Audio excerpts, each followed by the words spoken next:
Hello, everybody. Thank you so much for coming back. Welcome to episode 4 of Reclaim the Word out about everything that we're going to share tonight and what we've been sharing in the past 3 episodes. We really want to help people experience full health, vibrant health. And so we just ask that you like and share our video so that other people can get this information so that we can help them get well. Absolutely. The more comments you can give us, the more emojis, the more hearts, that means that we'll just be seen more, and it will allow our audience who really needs to hear this to get that information. So please do that for us, if nothing else. So welcome to episode 4. We have so much we're going to share with you in the coming weeks. Our list keeps on growing. I think originally we thought we were going to do 4 or 5 episodes about CIRS, and that is quickly climbing because every week we have more and more information. And in fact, if you guys at all are interested in knowing some information, we'd love to hear about what you would like to hear more about. We'd be happy to do that for you. Yes. So this whole Facebook Live is all centered around CIRS, which is chronic inflammatory response syndrome. It's a biotoxin illness, and it affects 25% of the population. That's a pretty big chunk of people. So we're trying to get the word out about what CIRS is, how it affects your life, how it could be affecting a family member's life. And we are going to continue to talk about this until we know that more people are listening and more people are getting help. So stay with us, and hopefully we will uncover some hidden mysteries for you that can help you reclaim your life as well. Absolutely. Yes. And as I mentioned, Heather and I really want to help you and your family, your friends, experience true healing from the inside out. And so tonight we're going to be exploring more ways to do that. And again, if you've missed any of our previous episodes, go back and listen. We have shared so much information about something that can be very complicated. And it's Heather's mission and my mission to help to make this a little less complicated, to smooth the journey for you. And, you know, the more that time passes and the more people that go through this journey, the more resources we have to offer to you. When I first started this journey several years ago, if there was a lot less information, I was having to do so much more searching, and, you know, Heather's having an easier time of it now, but it doesn't mean that her process was simple, easy either. And that's why we have, linked arms to try to share this information with you. And we want to remind you that we're not doctors. We're not here to diagnose, but we are here to empower you and equip you with the knowledge that is necessary for you to move forward and seek a diagnosis or seek more help. So if something we say tonight resonates with you, we encourage you to do that. Absolutely. And Deanna and I aren't selling anything. We are literally just trying to get the word out. We do have some amazing resources, and if you hang tight to the end of the broadcast, we're going to give you links as well as where you can find these resources and what they're all about. So I sure hope you'll stay tuned with us. Yeah, and we also invite you guys to email us or contact us through our websites, because we're compiling a list of resources for you guys throughout each of these episodes. We've talked about a number of resources and we're compiling a list for you. So please feel free to reach out and request that list of resources. We would love to share it with you. Yeah, and the list actually keeps on growing week to week. So it's going to end up being a pretty hefty file, I think, by the time we get done doing this Facebook Live series, don't you think? Absolutely, yes. And it's exciting to be able to share that because, again, when I started my journey, I was like searching all the different places looking for this information. It was not in just one spot. And so, we hope to make that a little easier for everybody. Absolutely. It takes a village, and we want to be a part of that village that gets you ultimately to reclaiming your health. Yes. So we want to start tonight by discussing the difference between having the active gene for mold susceptibility as well as having CIRS, and then someone who doesn't have the genetic susceptibility. So we want you to understand what's going on in your body if you have CIRS or you have the genetic susceptibility that is going to be different from, the average healthy person. Absolutely. So you might be wondering, if mold is really the problem, why are you sick, but the rest of your family who's living in the same home as you, they seem to be healthy? Why might that be? Well, one of the questions you might want to ask yourself is it that you're being exposed to an environment that they are not? That would be a good question to ask. But the thing is that, remember, this genetic susceptibility is found in 1 in 4 people, 25% of the population. So if you're in a family of 4, there is a possibility that just one of you would be affected. And so that's why sometimes people don't understand how only one person in the home can be affected. And it can be that your home is moldy and it's making just one of you sick. Heather and I have some more stories to share with you about this as we go on. But if you do have the active gene, you want to be sure to educate your family members, like parents, siblings, children, your spouse, because with the exception of your spouse, you share genes with all of those people. So if you have the genetic susceptibility, it's quite possible that any one of them could as well. And you just want to make them aware, because remember, even if you have the gene, it has to be turned on for it to be active. And so, if somebody else in your family has the gene but is still healthy, doesn't yet have SIRS or hasn't turned that gene on, they can work preventatively to keep it from turning on. They can work to protect themselves. And so it would be great to share that information with anybody in your family and help them to understand, how this could be a problem for them and why it is a problem for you now, but perhaps not for one of them yet.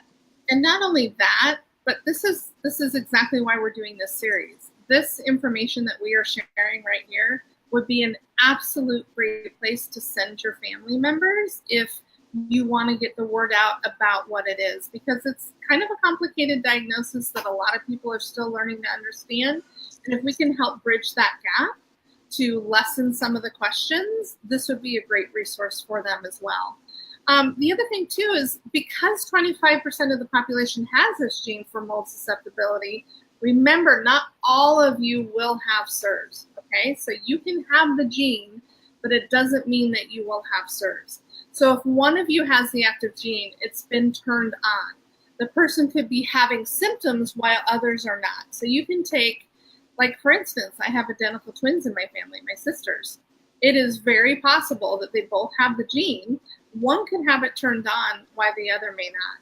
So you have to keep that in mind. Just because you don't have active symptoms does not mean you don't have the gene that causes SIRS. Right, exactly. And so it's so important to be mindful of the environments that you're exposing yourself to, of your stress levels, of, all of the other parameters of health. Heather and I feel so strongly about having, a healthy diet and all the so many lifestyle factors that play into having good health. And this is why it's so important to do well for yourself, whether you're sick or not, because, there's a lot of things that could be going on inside of us that we don't know about. You may have this susceptibility to one thing or another. So how is that said, Heather, that your genes load the gun, but your environment pulls the trigger, right? So you have to know that, you could have this loaded gun. And as long as you take care of yourself, you have a lot of control over your health. But, if you're allowing yourself to be exposed to these toxic situations, too little sleep, these high stress situations, you could be pulling the trigger. And sometimes we don't have control, right? Like, Heather, your experience of being in a car accident, having given childbirth, and all of the things that piled up for you there, were things that you didn't have full control over, but there are a lot of things that we do have control over. So we want to empower you with that information. You do have a lot of control. Well, and the other thing I was thinking about too, it's like, okay, so I gave birth, got in a car accident, have 5 surgeries in 14 months, all very traumatic. But the thing that tipped it over the edge that really made the gene come together was the fact that I moved into a moldy environment. So you Right. can have all those things. Your genes can be turned on, but if you don't have the exposure in that moment, it may take a month, it may take a year, it may take several years. Those symptoms might not come to surface. So think about all of those pieces. This is part of what makes it so confusing and so complicated. Yeah. Yeah. And I wanted to share with you guys a story. So we were talking about, the difference between somebody who has SIRS or who has the genetic susceptibility and somebody who doesn't. And I wanted to just share a story about my husband who, as far as we know, does not have the genetic susceptibility to mold toxicity because he just has like this really great immune system kind of no matter what he seems to be exposed to. And again, we wouldn't advocate for anybody to be exposed to toxic situations. However, he is an engineer and often has to go to different field houses to oversee his projects. And he was put in this very, very old historic building as one of his field offices one winter. And it hadn't been used in that way for a very long time. And they turned the heat on in there that winter. It was very cold, right on the lake. And unknowingly at the time, like he knew that it was kind of gross in there and old and all of that, but unknowingly he was getting exposed to some toxin. Again, we don't know what it is. It was very likely some mold in there. And over the course of that winter, he was just getting really sick. His liver enzymes were very elevated. He had these various signs of unwellness, and he started taking Advil all the time because he was just not feeling well and uncomfortable and experiencing this inflammation. And he ended up realizing that I just think he trusted his gut instinct and said, I just think it's something in this building. And he demanded that it get cleaned up. And so he didn't remove himself entirely from the building, but they cleaned up. I think they even replaced the heating system in there. And it was just a tiny building. And after that was done, he started to get better. So somebody who does not have the genetic susceptibility, if they have been exposed to mold, they are going to clear those toxins on their own. Yeah. So sometimes it really depends too on the level of exposure. So if it's a pretty mild level of exposure or, a short-term exposure, that person without SIRS may kind of feel like they're fighting a cold or feel like they're coming down with something. They might feel really sleepy or just like, kind of out of it for a little bit or something, and have no idea that it's connected to mold. Or in my husband's case, where it was like this ongoing exposure, it's just kept getting worse until they took care of the situation to an extent that was okay for his body and his system.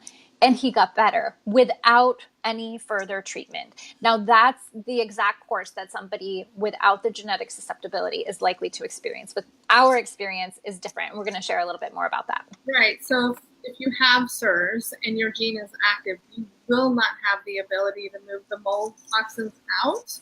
Right. And so a healthy person that doesn't have SIRS or doesn't have the active gene could do that. Yes. So that's part of what makes it so kind of scary and unknown, right? So like in our situation, most of the mold that we found was up in our attic space, was just beyond our master bedroom.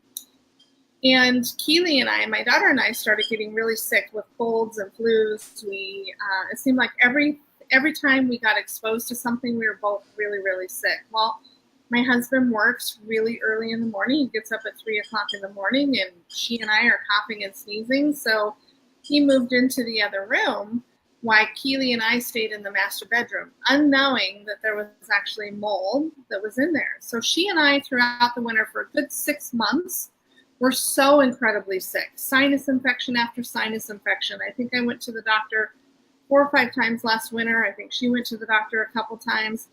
I was prescribed antibiotics 3 or 4 times. Nothing was cutting it. It didn't matter what I did. I still had this horrible case of being really, really sick. My husband, on the other hand, did fairly well. Now, that could be because he doesn't have SIRS, which I don't think he does. But the other piece is he wasn't breathing that toxic mold like my daughter and I were. So, and does my daughter have SIRS? We don't know either. It also she could have been affected because we were literally sleeping in the mold and didn't know it. She could also have been affected because she was 2 and 3 years old, and her immune system is still in the process of developing. But either way, everybody gets affected differently. So that can also be a red flag. So if you're noticing that other family members are super, super sick, while other ones seem to be really healthy, that can be a notation of what the heck is going on. Yeah, absolutely. Yeah, because our bodies are just not taking those toxins, and they eventually go to cause systemic inflammation. So then it creates this whole other host of lists of symptoms and that we are going to talk about in just a minute. We have this amazing list that Deanna came up with, and I think it's pretty super cool. The other thing, too, is like a lot of people are wondering maybe what their regular doctor can check them for. And so even though we're talking about inflammatory markers, the standard way to measure inflammation in the body is the CRP, C-reactive protein. However, for whatever reason, which we're still trying to figure out, the CRP levels are not necessarily increased just because you have SIRS. So don't think that you can go to your doctor, have your blood tested for the CRP levels, and see whether or not you're in reaction. Right. And it wouldn't hurt to have your CRP tested. It can be great to find out what those levels are telling you. But if they come back low, that it's not indicative of the other inflammatory markers that can be present with SIRS. So my CRP levels happen to be extremely high, which was an indication that there was something else going on, but it all folds in, but isn't necessarily a marker of, oh, I have high CRP levels, I must have SIRS, or I have really low CRP levels, there's no way I can have SIRS. Right, exactly. Yeah. So as we've already said, for a healthy individual without the genetic susceptibility to mold toxicity, they will naturally detox the mold. As we already talked about, they might have some symptoms, but typically if they just like get out of that situation or things are cleaned up, they're going to clear up on their own without further assistance, from binders, which we're actually going to talk about. So those who have the gene, though, they aren't tagging the toxins, as Heather said, and they have to take these binders to get the mold out. We're going to tell you about what some of those are in a few minutes, but we have some other things we want to share first.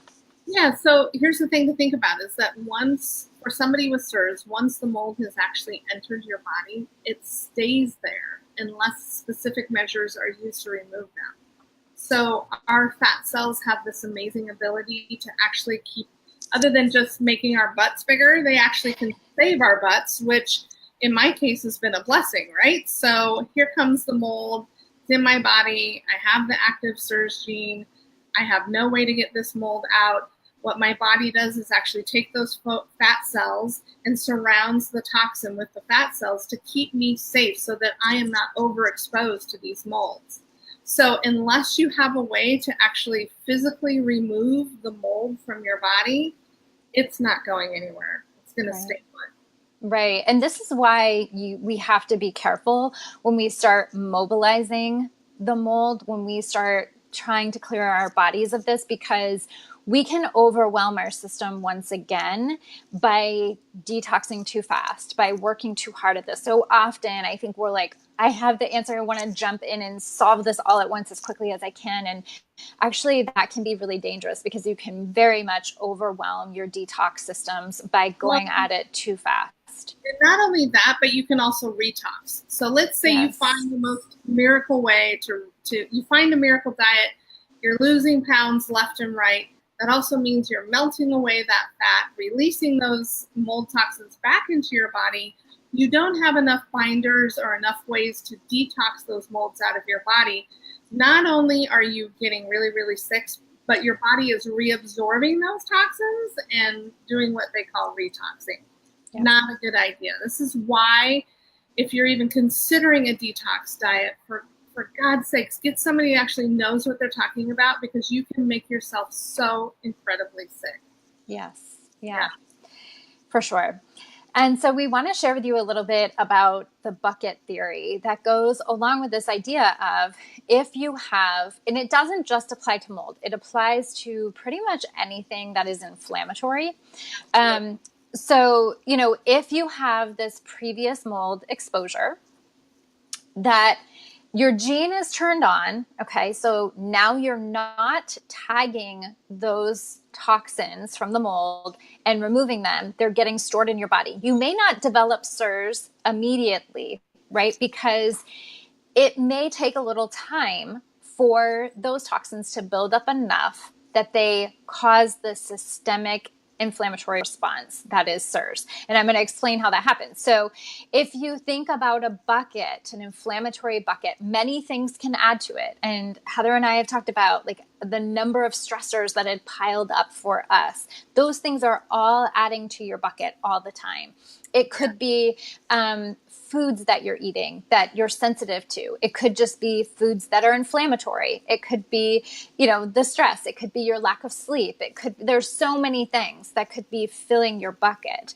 And so what happens is when that bucket begins to rise, it will then overflow. And that's where we'll experience more system-wide symptoms and things like SIRS if mold is one of those toxins for us. So, this bucket theory can apply to anybody. You don't have to have SIRS to have this inflammatory bucket theory apply to you. But in the case of SIRS, mold toxins are adding to that bucket. And so it will cause that to overflow. And when it does, that is ultimately what happens with SIRS is that, your bucket becomes overflowed and you develop the system-wide inflammation. Yeah, and you become like a toxic soup because it's overflowing. It's like putting one too many ice cubes into your already really full glass of water. It's not going to be a pretty scene. Yeah. Exactly. Yes. Definitely. I absolutely love that analogy, Deanna. I think it's great. Yeah, I think it really can help us to understand. And so it's just makes it all that much more important, like I was saying at the beginning, to be aware of our complete picture, right, of all of those pillars of health, to the environments that we're hanging out in, because they all just they can add to that bucket. And so we really want to be aware of all of that. Definitely. So now I found this chart that I had never found before, and it is from Dr. Richie Shoemaker, the medical doctor who really kind of discovered SIRS. And it has these clusters of symptoms, these boxes and these clusters. And so some of them have multiple symptoms in them, and some of them just have like one or two. But what I found when looking into this is that they have said that if you have symptoms from 6 of the clusters, that would be a really good sign that you should be tested for SIRS. And I also read that if you have symptoms from 8 of the clusters, then you probably do have SIRS. Now, a doctor is not going to use just this for diagnosis. They're going to use those other lab markers, those other biotoxin markers that we spoke about in episode 2, I think. And so they're going to use those to help to confirm a diagnosis.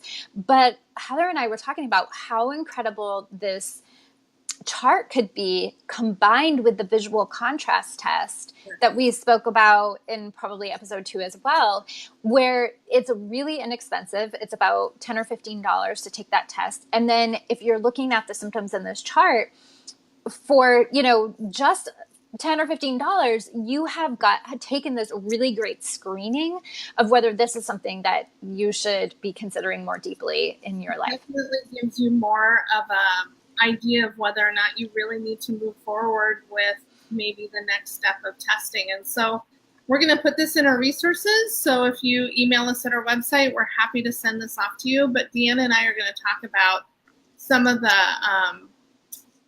symptoms that are actually in the clusters. So you want to go ahead and start, Deanna? Sure. Yeah. So one of the clusters, it stands on its own, is fatigue.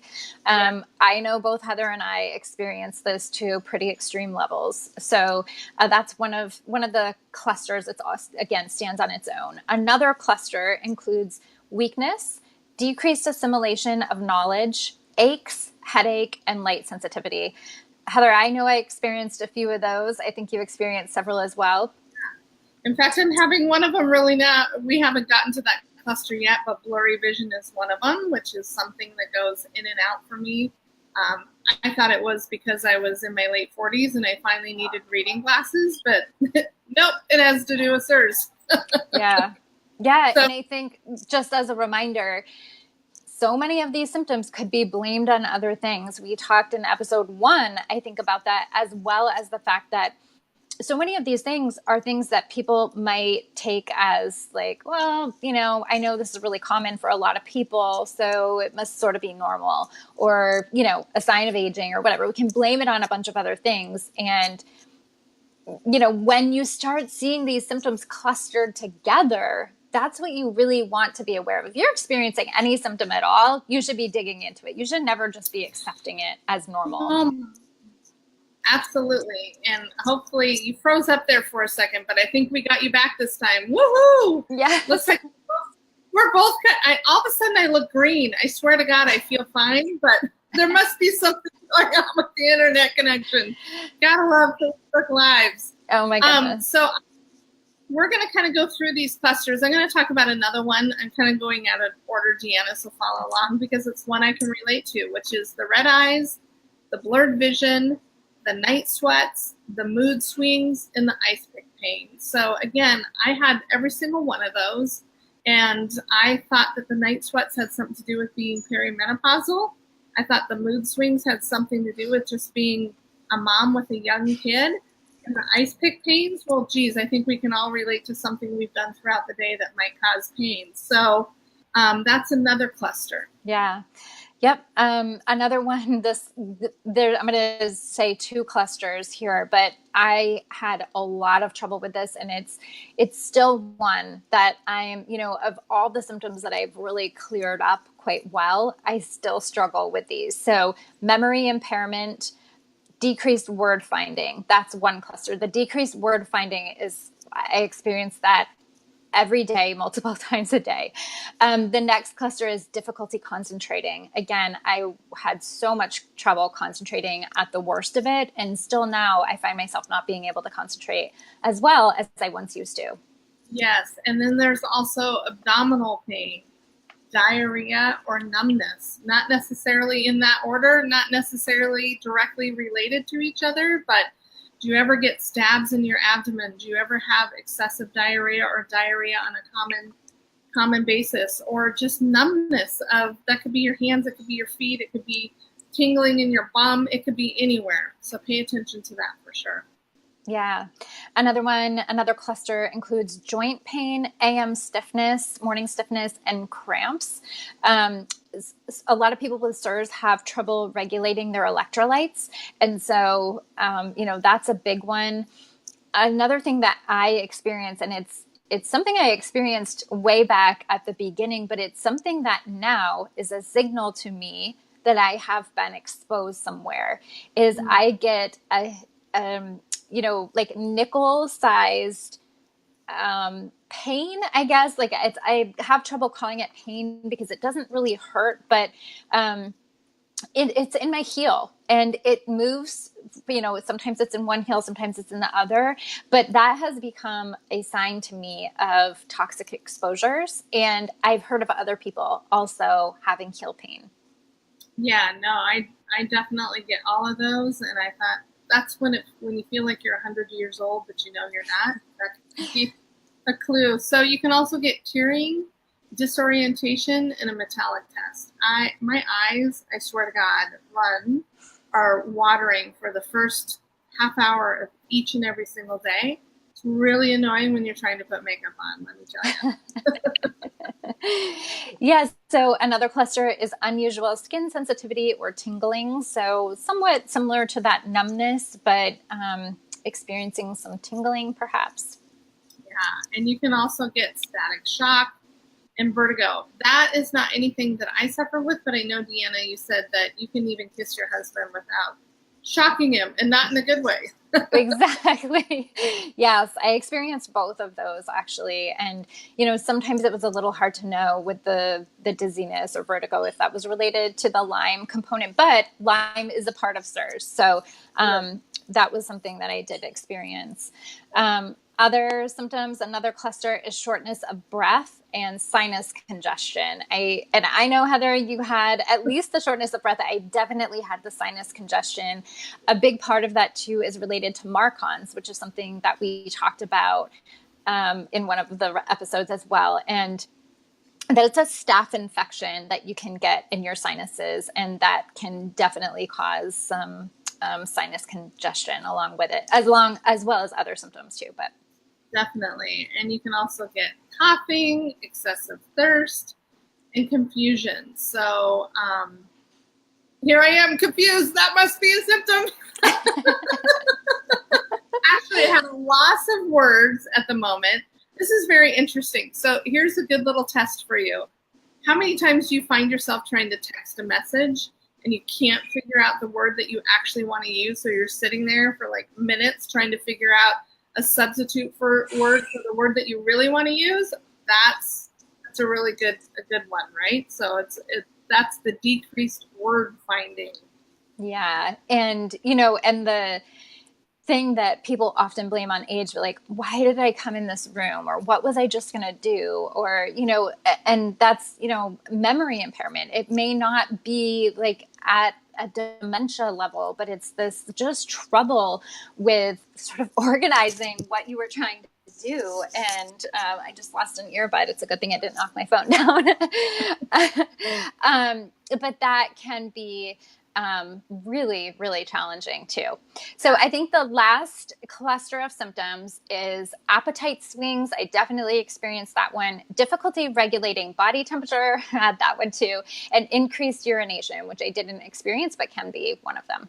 I did. And for a minute there, I'm like, am I pregnant again? I'm like, yeah. So again, just to... Yeah, go ahead. Sorry, I was just going to say, all of those that we said, each of them are separate clusters, and all you need is one symptom from each of those clusters, or from 8 of them, to have, a pretty good indication of SIRS, especially if you also have a failed visual contrast sensitivity test. But even if you just have from 6 of the categories, that would be reason to seek more information on this. Definitely. And again, if you would like this table, we're happy to send it to you. It's going to be in with our resources. Yeah. So the other part of SIRS is, because it's kind of the invisible thing that's going on, is not feeling supported, because some people think you are literally crazy. Because mold toxicity and SIRS is an invisible illness, when others are well and living in the same environment as you, it may be hard for them to understand why or what is going on. So I know when my daughter and I were sleeping in the other room and she and I were really, really sick, my husband was kind of scratching his head like, well, why aren't I sick? Like, we live in the same house. We're surrounded by the same things.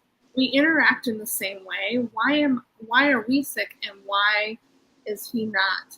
So the thing about having SIRS is there's probably an internal dialogue going on, like, God, you feel so lazy and guilty sometimes. Like, why can't you get up and make dinner? Why can't you get off the couch and do something? Why is it so hard to put a load of laundry in? How come I'm so unmotivated to get up and take a shower? And so there ends up becoming this internal dialogue. Well, maybe I'm just lazy. Maybe that's all it is that I've somehow lost my, gusto to want to be able to do something. So one of the things, because I am a new mom, and this all happened together, having the gene turn on and becoming a mother happened within a year of each other, that I literally had to do everything I could to stay together for my daughter, and I still do. You got to keep in mind, I'm still a couple months just barely out of mold. So a lot of these symptoms are still very present for me. I have to be present for my daughter. I don't want her to have memories of being a child and the only thing she remembers is mom wanting to sit on the couch or watch a TV show or do something that's not active. So it literally takes everything in me. I force myself to get out of the house with my daughter every single day and go do something because I want her to have a collection of memories. But ultimately, what ends up happening is when my husband gets home from work, I literally feel like I'm falling apart. Like all I can do is like I'm waiting for that moment that I can actually just go sit down on the couch, that I can turn on the TV, that I don't have to lift or do a thing. And so ultimately what happens is years and years of doing chores and cooking and going grocery shopping and doing all of these things, all of a sudden it comes to a halt. And so that's where the internal dialogue really starts to really, really eat at you. I mean, I honestly think that it's more mentally exhausting than it is physical exhaustion because you have this whole dialogue. And then you factor in the fact that you're not remembering things or you can't find those words. It all just becomes so overwhelming. And something that Deanna enlightened me to a couple weeks ago is the overstimulus. So if I'm trying to concentrate and focus on putting my supplements together or even cooking breakfast or put everything together that we need to go for the day, and I have my daughter chatting at me and my dog's barking at me, I literally feel like I'm going to lose it because it's too much. It all feels like it's too much. It's like my whole world needs to come a little bit closer together and narrow down so that I can actually take everything in bite-sized moments. And the thing that we have to do with people with CIRS is that we have to keep on reminding those people around us of what our symptoms are because they can't see it. Yeah. We look perfectly happy. We look perfectly healthy. We just aren't our normal selves. Yeah. So we have to be sure. Yeah. It's so, I mean, you said it so well, really, that there's a little feedback. So I'm just going to pause for a second because I feel like it goes away if we just wait a second. Do you hear the feedback too? Mm-mm. Okay. So I think that you just said it so well. You said what those of us with CIRS experience so well, that it's all of the mental pieces that we're having to work so hard to overcome that make it so mentally exhausting. And then on top of that, that questioning of like, what's wrong with me? Why am I like this? Well, am I just lazy? Am I unmotivated? Why has this changed? Or what's causing these symptoms? Where are they coming from? Just the constant questioning on top of trying to overcome the difficulty concentrating, the difficulty finding the words, the brain fog, the blurred vision, all of which literally makes you physically exhausted as well. And so anyway, I just think that you explained that really well. And you're so right that from the outside, people can't see how hard it is for us to function. And so we appear as though we're doing really well. And they can't necessarily understand when we're telling them something else is going on, that it's not, Right. And the thing too is that CIRS ebbs and flows. Like I've actually had a pretty good day, and this afternoon I felt like I hit a wall. So even during this broadcast, I'm really struggling, but you wouldn't know it, would you? But I am working so hard to keep it together so that I can bring this information to you. It literally is like a roller coaster ride every single day, hour to hour, minute to minute. You just never know when you're going to be hit. My vision was fine. I sit down, I'm trying to read my notes and everything's blurry, right? I felt pretty clear in my head, and all of a sudden my concentration and focus are all over the place. And that's part of what I think makes you crazy, because on the days that you actually feel like cooking, you feel like you can do the dishes, you feel like you can do laundry, you feel like you can interact with your child, and then 10 minutes later, you want to go sit on the couch. Don't let that get to you. just know that you're not alone, and there are plenty of us out there that know that you're not crazy. And have your family watch this. These are two other people sharing their experiences. And we're not related to you, but we can offer some explanation that might help. Absolutely. So well said. Yeah. So, let's see. Since many people believe is mold that something everybody might have in their homes or building to some extent, they might not believe how sick it can actually make you. So they are just kind of blowing off like I said, the extent that it can really bother you.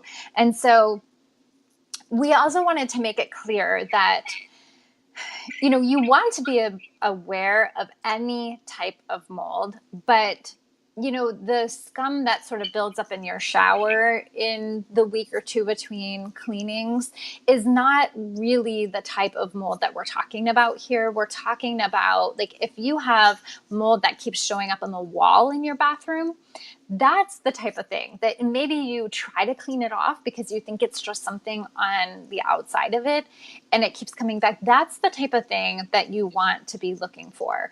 We all sort of get like some scum buildup in our shower. And again, it's not something you want to let sit there for a period of time. And that's not necessarily even mold. It's a buildup of minerals and, stuff that you're using to shower with, perhaps.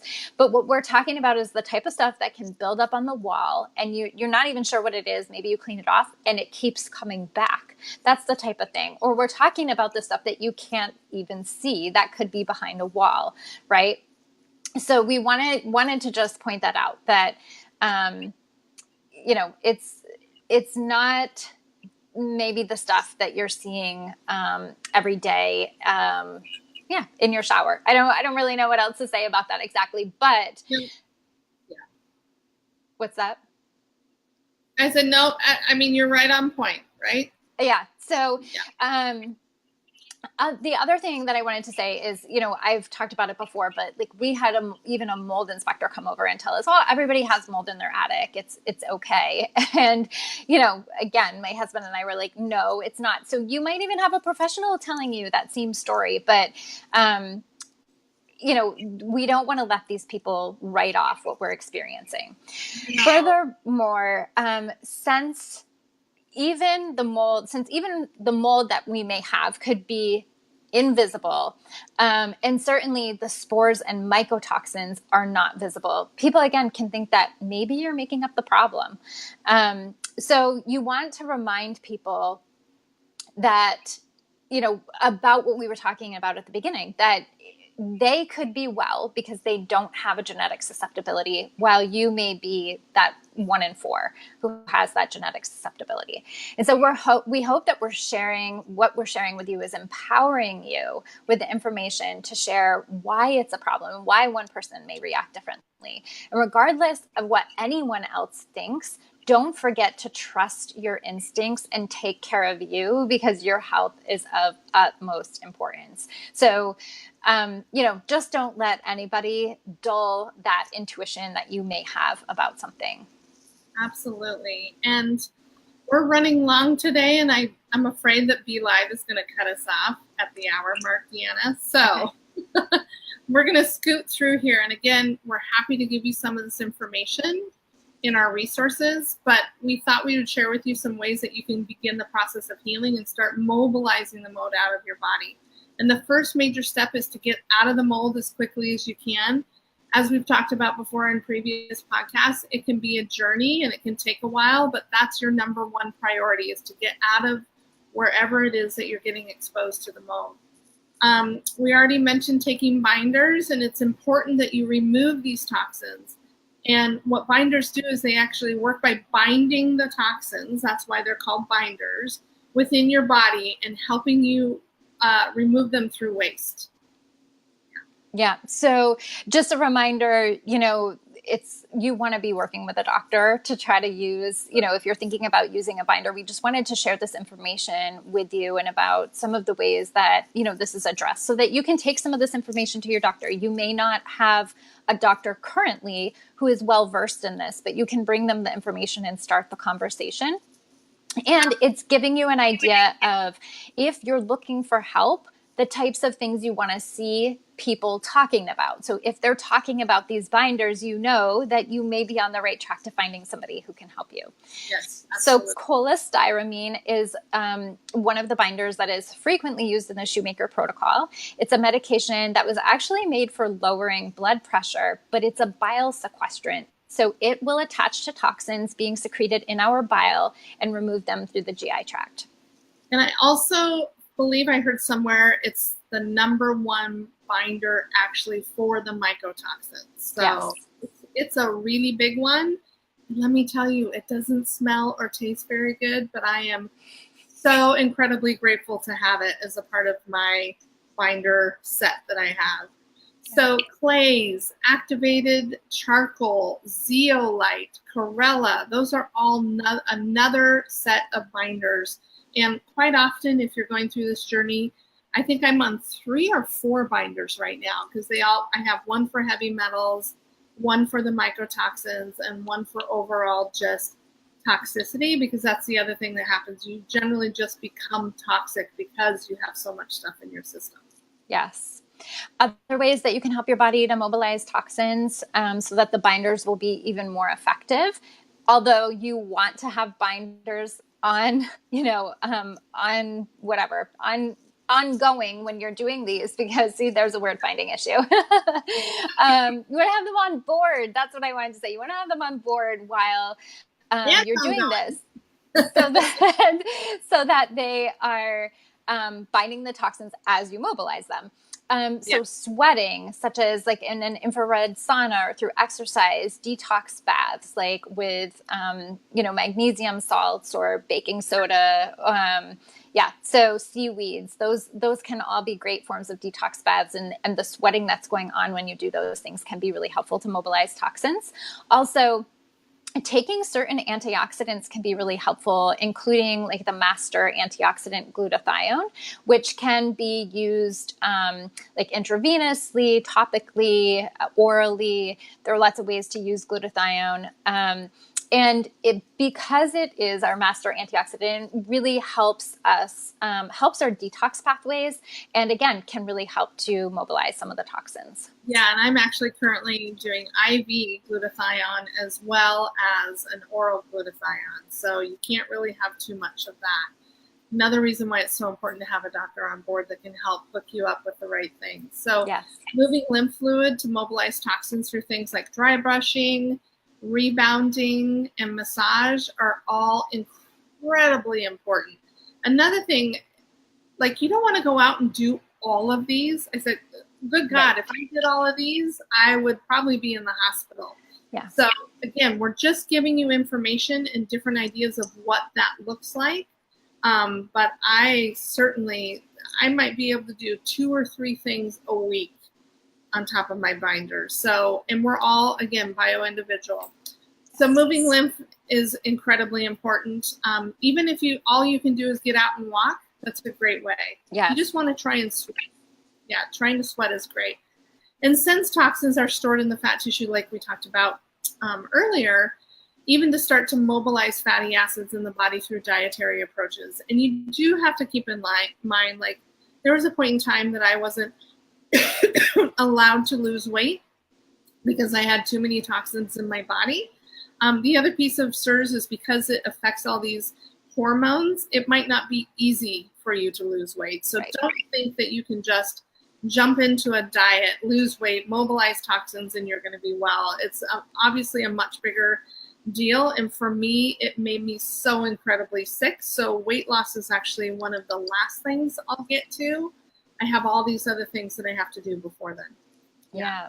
And that you may have to do to be able to even lose weight, at some point in time, when you get all the other stuff in order, that can sometimes just start to happen on its own without even trying, because your body wants to be in this place of equilibrium. And the reason why we gain weight when we develop SIRS sometimes is because our body is trying to protect us, to have a place to store those toxins. And so usually, when we get the rest of the stuff in line, sometimes the weight will sort of start to take care of itself as well.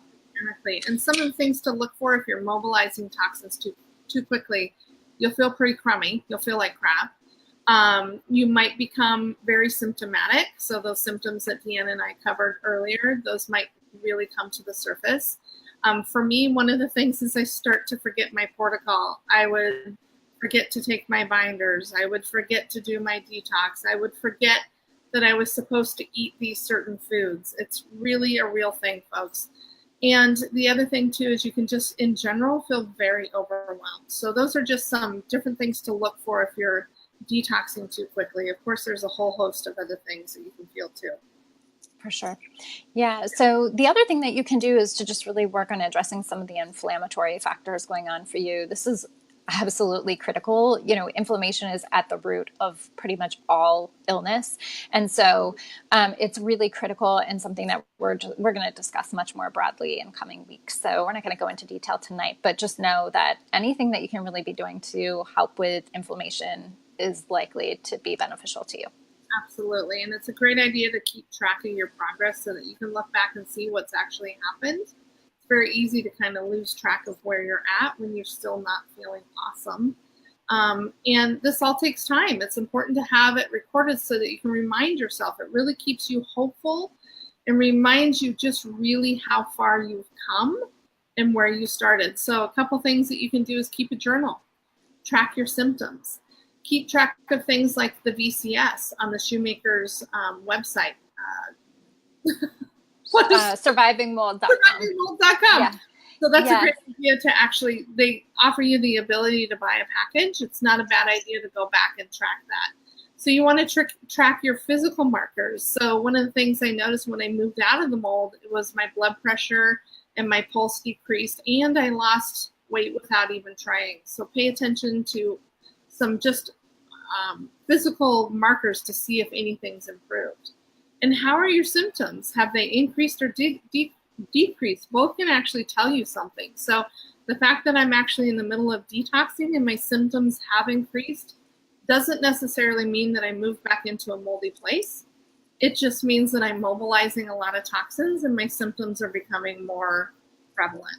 Absolutely. Heather, I looked back at a series of visual contrast sensitivity tests that I took, before I was diagnosed and as I was like seeking that diagnosis. And then upon, from the time I started cholestyramine and for the next several weeks, my visual contrast sensitivity test actually got worse. And then I finally started to see improvements after that. And when I looked back over the course of from the very beginning to where I was actually able to stop taking binders, the progress is amazing. And even for me to just look back on that a couple of weeks ago, I happened to have come across them.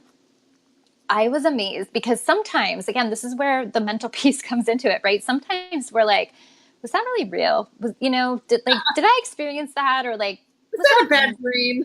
Yeah, right. We're like, what was that really caused by? Like, did I make that a bigger thing than it was? And when I look back at those, I mean, and it's not that I truly feel that way, but like our minds can really play games with us. And so when I looked back, it was like, look at this picture and how clear it was, what was happening. And it had just been a while. And so at the worst, I had several red, X's on my visual contrast sensitivity test. And by the end, there were 2.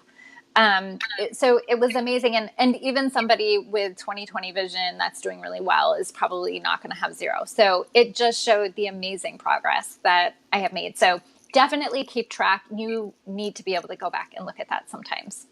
Absolutely. So in closing, before we get cut off here, we're doing this video series because, as we said at the beginning, we really wished that we had some of these resources when we were seeking answers, that we had lots of this stuff all in one place. So we want to smooth your path and help you find health and healing. We also want to be sure that you're hearing a message of hope here. And we want you to join us next week because we're going to broaden our discussion a little bit beyond SIRS and start talking about becoming aware of other toxins in our environments. And these are things that can fill that bucket, that inflammation bucket. And so this is also a really important conversation, and it's one that is going to really help an even broader audience. So again, we just ask that you're sharing this information with anybody to whom it could be helpful. Please do, absolutely. And remember to give us those emojis, those hearts, make quick comments. All of that actually helps the algorithm within Facebook to get our message out. So please do that for us. And we were talking about what Deanna and I can each offer you. You can look at our websites below, Essential Wellness NW for Northwest.com and thrivingwithdeanna.com. I have a shopper's guide that I'd like to share with you. It will just help you navigating good, healthy Whole Foods and the grocery store. And Deanna's got a great snack guide for you. So be sure and check those out. Definitely. So thank you so much, everyone. I am Heather Halliday with Essential Wellness Northwest, coming to you live from Redmond, Washington, where true healing is happening as we speak. Yay! And Al Roker. What's that? I feel like Al Roker. Yeah. And I am Deanna Wilcox of Thriving with Deanna, and I am in Vermont, and really just wanting to share health and, vibrant wellness with each and every one of you. Absolutely. Have a blessed day, you guys. Be sure and check us out next week. Same time, same bat channel. We'll see you next Wednesday, 5 p.m. Pacific time, 8 p.m. Eastern time. Until then, have a great night. Thank you so much, Deanna. Yes, good night. Alrighty, bye-bye. Bye.